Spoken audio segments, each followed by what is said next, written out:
30 жыл ішінде біздің мемлекетіміз үлкен жолдан өтті. Құрметті достар, осындай жоғары нәтижелерге қол жеткізу мемлекет басшылығын игі мақсаттарына төңірегінде топтасқан ел азаматтарының еңбегінің арқасында мүмкіндік болды.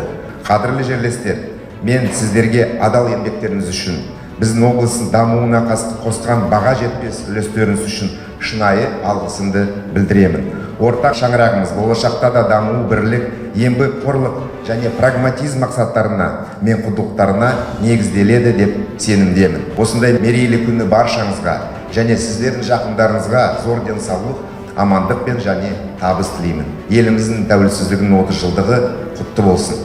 Я как работник в сфере здравоохранения могу отметить, что все эти годы независимости социальные вопросы были всегда в приоритете. Перед нами еще большие задачи.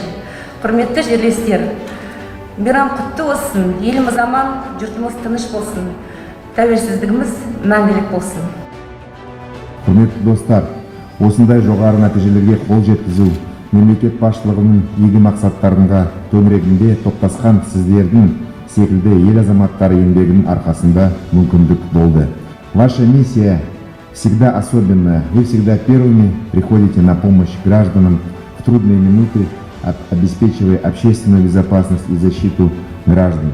Әлемдегі не қаншама қиындықтар бар, Қазақстан оны сондай мықты мемлекет ретінде жақсы көрсеткіштермен қазір қарсы алып отыр. Әрине ол бір адамның қолынан келмейтін іс. Қоғаммен бірге полицейлер, жергілікті атқарушы органдар, жергілікті уәкілеттік органдар бәрі осы атсалысуда үлкен жұмыста.